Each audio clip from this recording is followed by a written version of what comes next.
Halo adik kelas 10, apa kabarnya? Semoga kalian selalu dalam keadaan sehat dan selalu semangat ya untuk belajar.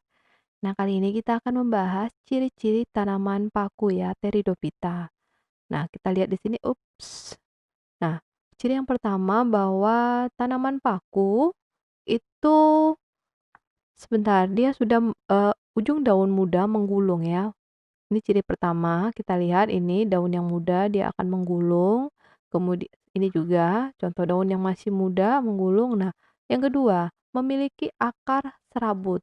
Oke, untuk tanaman paku.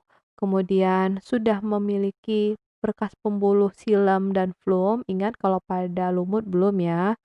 Nah, tipe berkas pembuluh angkutnya adalah konsentris.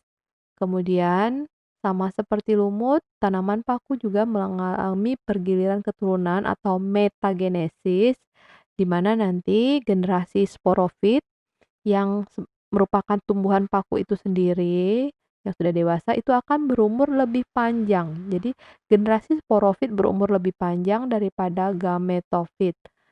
Umumnya, tanaman paku yang kita lihat itu adalah merupakan generasi sporofit. Ya, ini generasi sporofit. Nanti generasi sporofit ini menghasilkan spora, makanya disebut dengan sporofit ya. Gametofit karena nanti dia akan menghasilkan gamet. Nah, sporofit ini yang tadi lebih dominan sehingga berumurnya lebih panjang. Dan yang kita amati dalam kehidupan sehari-hari itu umumnya merupakan generasi sporofit. Kemudian, tanaman paku juga sudah dapat dibedakan akar, batang, dan daun yang disebut dengan kormofita ya adik-adik. Kalau pada lumut belum. Nah, tadi tanaman paku ini sudah memiliki silem dan flum berkas pembuluh, makanya dia disebut juga dengan tracheofita.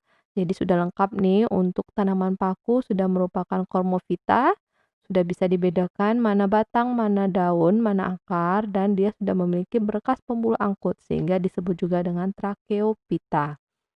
Nah, sekarang kita lihat ciri lainnya.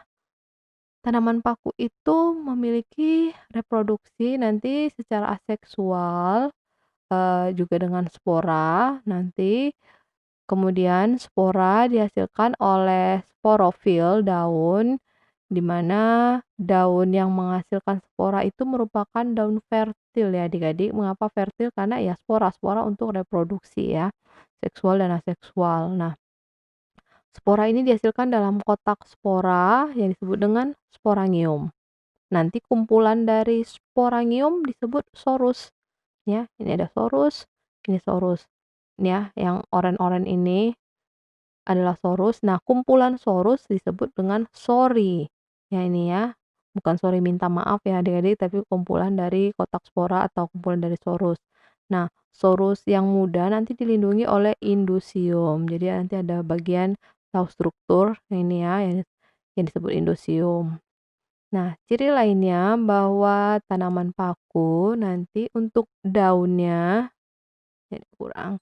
Tadi kita sudah membahas daun pada tanaman paku, tadi ada tuh yang sporofil karena menghasilkan spora ya, tetapi ternyata juga dapat berfotosintesis.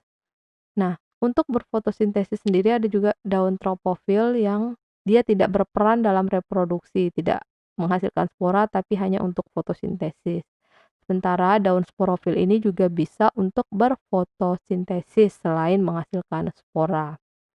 Kemudian berdasarkan ukurannya, daun pada tanaman paku ada yang disebut dengan daun mikrofil berukuran kecil dan daun berukuran besar makrofil.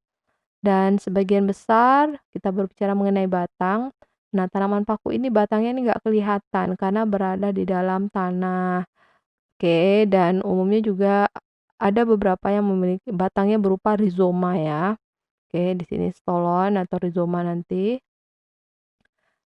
Kemudian kita lihat ciri berikutnya bahwa tanaman paku, daun memiliki beberapa bentuk spora sehingga ada beberapa jenis paku. Kita berbicara mengenai di sana ada yang disebut dengan paku homospora, paku heterospora, dan peralihan.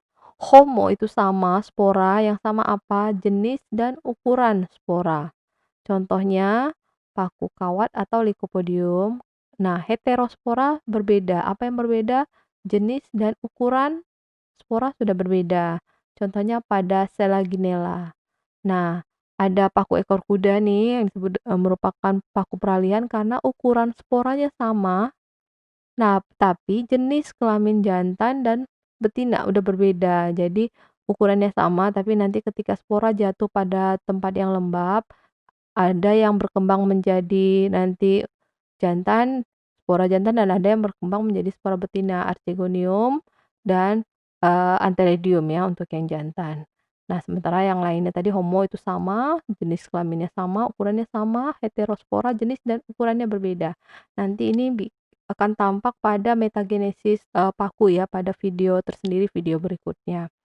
Oke, apalagi ya, hanya itu saja ciri-ciri dari tanaman paku.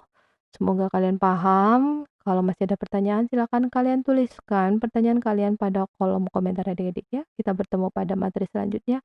Salam.